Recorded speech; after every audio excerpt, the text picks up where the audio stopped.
भारत पुराणों में भारत को किस प्रकार से डिस्क्राइब किया गया है?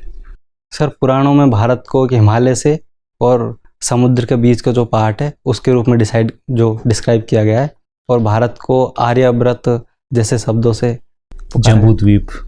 यस। चलिए मुझे ये बताइए कि आपने बताया कि टीवी और सिनेमा आपकी हॉबी में है, तो एक मनोरंजन का पैरेलल साधन और उभर के आया इस कोरोना टाइम में, जो ओटीटी था।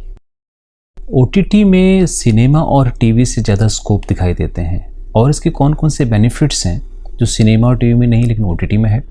सर, ओटीटी में सबसे बड़ा बेनिफिट तो यही है कि इसमें हम हमारी जो आवश्यकता के अनुसार हम जब चाहे तब देख सकते हैं इसमें इंटरनेट के माध्यम से।